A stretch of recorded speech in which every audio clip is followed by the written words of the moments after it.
Hi, boys and girls. This is Mrs. Campana. I'm over here at Margaretta Middle School with my friend Oreo. Oreo is my pet bunny. He lives with me at home, but during the school year, he has been living in a classroom over here at Margaretta Middle School. And I wanted Oreo to be in our video today because when we're reading our story, I noticed one of the characters is a skunk.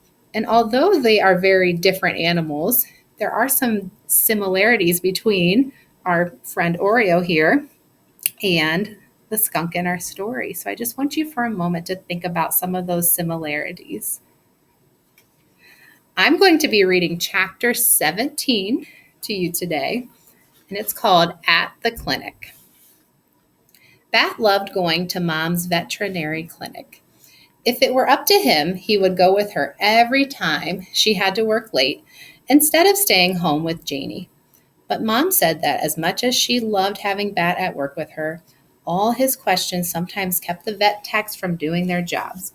Bat tried not to ask so many questions, but there were so many interesting things to ask questions about. Today, you can help Lawrence with bats, Mom told Bat as she drove him the 3 miles from the Saw-Wet School to the small brick building marked Valerie Tam, DVM. Janie was always trying to get Mom to rename her veterinary clinic something else. Something fun, she'd say. Something creative. So far, she had suggested the Furry Friends Clinic, Pause for a Moment Veterinarian, Nose to Tail, and everything in between. And her favorite, the Hospital. But Bat liked seeing Mom's name on the side of the building. It was like she was a celebrity. I'm good at baths, Bat said. Yes, said Mom, you are. When he pulled open the heavy glass door at the front of the brick building, Bat was overwhelmed by smells and sounds. The lavender peppermint spray they used to clean up pet accidents, the wet dog scent of shampooing going on in the back room. Barking, barking, barking. A phone ringing. People talking. A cat's yowl. If there were this much ruckus at school, or the playground, or anywhere else at all, Bat would definitely need his earmuffs.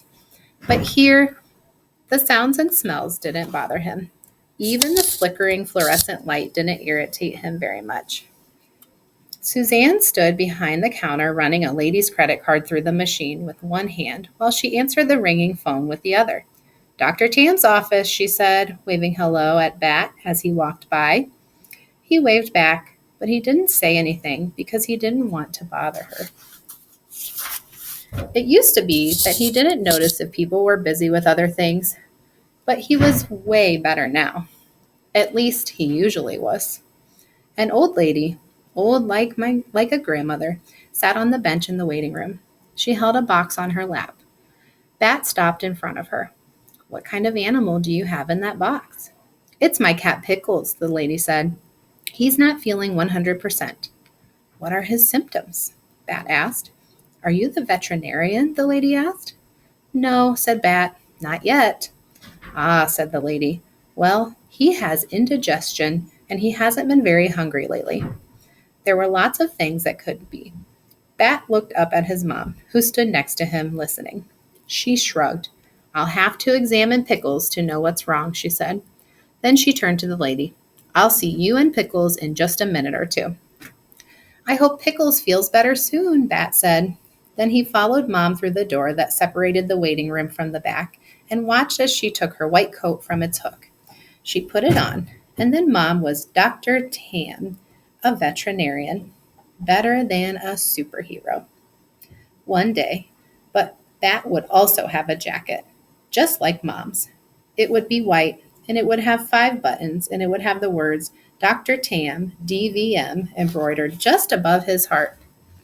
Of this, Bat was 99.9% sure, because that was as sure as you could be about anything. I've got to go see patients, Mom said. You stay close to Lawrence and be a help, okay? Hey, Batboy, what's up? Lawrence was the only person who called Bat Batboy. Mom rescued a skunk kit, and we're raising it. She says we have to give him to a rescue in a month. Well, 3 weeks now. But I am going to change her mind. We named him Thor, Bat said. Lawrence laughed. I know all about the kid, he said. Who do you think is taking care of him while you're at school? You are, said Bat. Are you doing a good job? Lawrence rumpled Bat's hair, and Bat smoothed it down again. Of course I'm doing a good job, Lawrence said. It's the only kind of job I know how to do. Look. He reached into the neck of his shirt and pulled out the strangest necklace Bat had ever seen. It was made of t-shirt material and ended in a little pouch just big enough for cradling a skunk kit. Is Thor in there? Bat asked. Lawrence nodded. Yep. The little guy seemed kind of lonely in the kennel, so I made a sling for him out of one of my old t-shirts last night. See? Snug as a bug in a rug. Lawrence opened the pouch so Bat could see inside. There was Thor, curled into a little sleeping ball. Can I wear him? Bat asked. Of course. We don't want to get him wet when I'm washing the dogs. Here. Very carefully, Lawrence pulled the sling up over his head and then lowered it over Bat's. But the sling, which had barely reached Lawrence's chest, sank all the way to Bat's belly button. We can fix that, said Lawrence, and he looped the fabric into a knot behind Bat's neck to shorten the sling. There, he said. Now you're a marsupial bat. There are no marsupial bats, Bat said. Marsupial infants need to have strong arms and claws to climb into their mother's pouch. Bats have wings. Bat peered into the pouch to see if Thor had been disturbed by the movement, but the kid was still fast asleep. He's got more fur than he had this morning, Bat said. I can see the black and white growing in. They grow up so fast, Lawrence said. You seem bigger than the last time I saw you, too. Not you, said Bat, closing up the pouch and tucking it into his shirt. You're already all the way big. Lawrence grinned. If I get any bigger, I'll have to buy special order shoes. I always wear the biggest size the shoe store sells. Good thing you're too old to grow, Bat said. Good thing indeed, said Lawrence. Then he said, Thor's a great name, Bat. Did you come up with it? No, said Bat. Janie did. You're a lucky kid to have such a creative sister, Lawrence said. Did you thank her? No, said Bat. Not yet. Well, there will be time for that later, Lawrence said. How about assisting me with some baths? Usually Bat would do just about anything to help Lawrence with baths. But now, with Thor in the sling, curled up and asleep, I don't know, Bat said.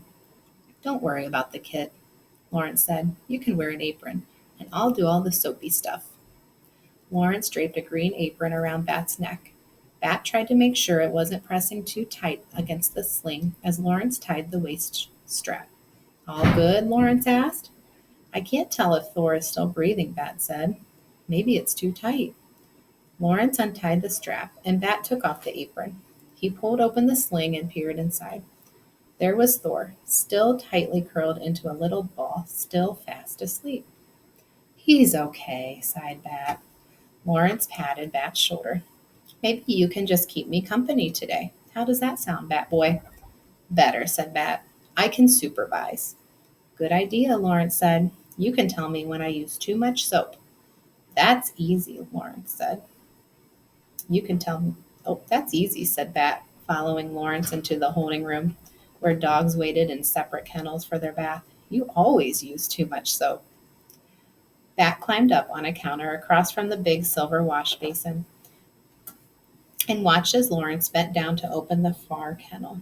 He scooped up a shaggy white poodle who didn't look very happy about what was about to happen. You're okay, Jeff, Lawrence said. He was using his soothing voice, calm and deep. Jeff is a funny name for a poodle, Bat said. Well, Bat's a funny name for a kid, Lawrence answered, setting Jeff into the wash bin before smiling at Bat. Bat smiled back. Then Lawrence got to work, slipping Jeff's head into a restraint so he couldn't jump out of the tub. Then turning on the faucet and running his hand under the water to check its temperature before he started spraying down the dog. That's a new restraint, isn't it? Bat asked. Good eye, said Lawrence. He shut off the water and began massaging shampoo into Jeff's curly pelt. The other one was getting rusty, so I ordered this new model. Is that a suction cup connecting it to the wall? It sure is, said Lawrence, and a strong one too. He grabbed a hold of the rope and tugged on it to show Bat how well it was connected to the wall. But with a loud pop, the suction cup came free. Jeff didn't waste any time. With an excited yip, he scrambled over the lip of the washbin and leaped to the ground, bubbles everywhere. He slipped and slid, then he landed his nails when he landed, his nails scraping across the linoleum floor. Lawrence reached to grab him, but Jeff was too fast. He scrambled toward the door. Bat pulled his legs up onto the counter and crossed them, one arm wrapping protectively around Thor in his sling. The air smelled like warm, wet dog and strawberry shampoo. Lawrence's fingers were inches away from Jeff when his heels found a puddle of soapy water. One moment he was standing, and the next moment he was flat on his back. Are you okay? Bat asked. But he didn't climb down from his perch. His first priority was keeping the kit safe and dry. I've been better, Lawrence groaned. Jeff, who had discovered that the door was closed tight, returned to peer down at Lawrence. He lowered his head and lovingly licked Lawrence's cheek with his long pink tongue. That was the end of chapter 17. I hope you enjoyed it. And I hope you have a wonderful day and enjoy the rest of your stories. Say bye.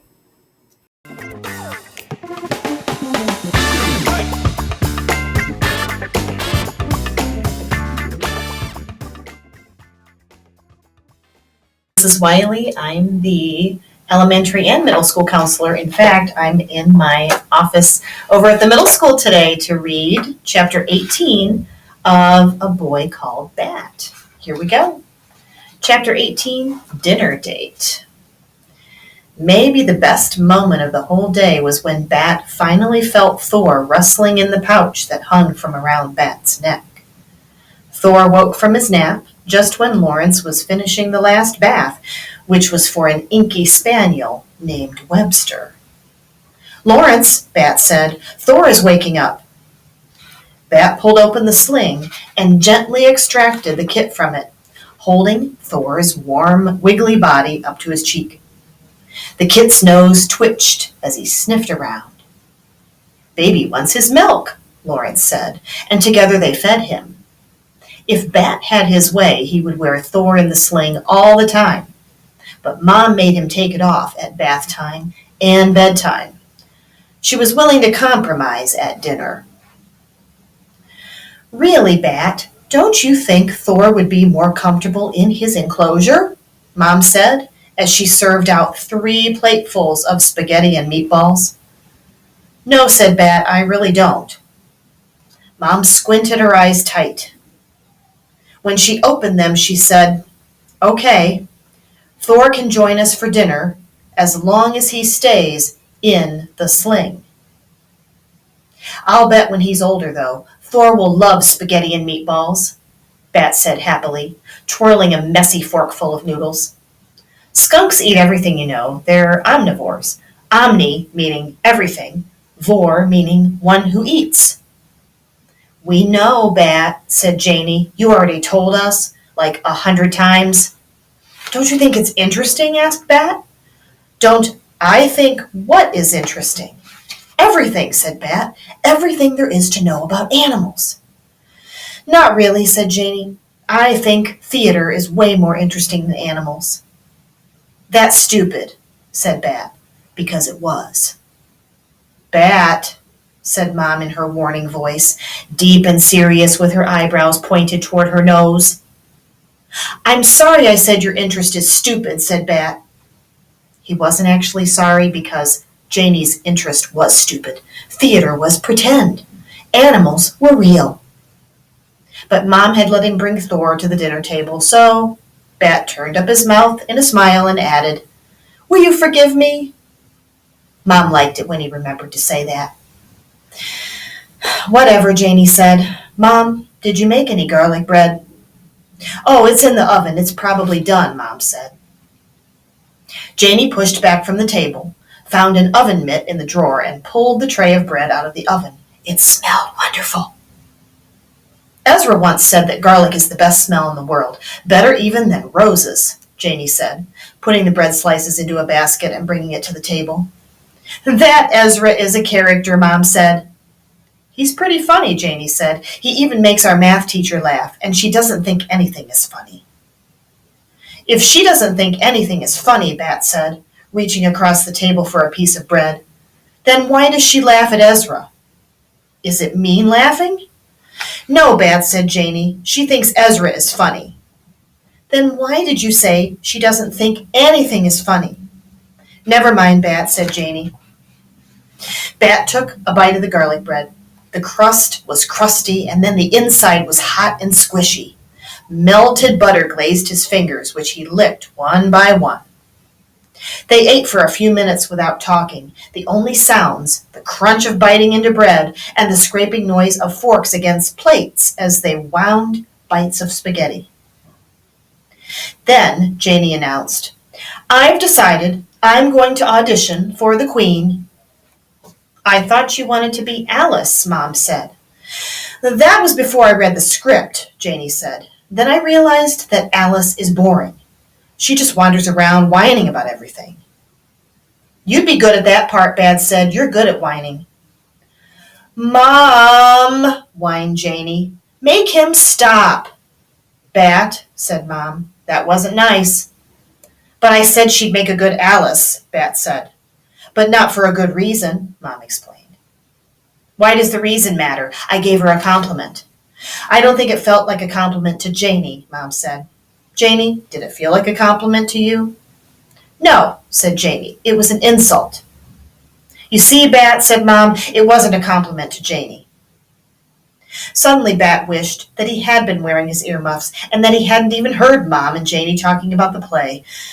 Oh, sometimes it was just better if Bat kept his thoughts to himself. Bat ate a few more bites of his spaghetti and had almost finished his bread when he felt Thor wriggling around in his pouch.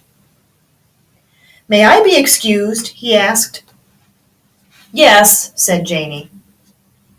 Honey, you know it's up to you to model good behavior, Bat heard Mom say to Janie as he headed to the refrigerator to get out the puppy formula. Sometimes, Mom, even I'm not a good enough actress to pretend not to notice when Bat is being weird. Oh, Janie, said Mom. Get out the formula, Bat told himself. Put some in the syringe, warm it up, ignore Janie.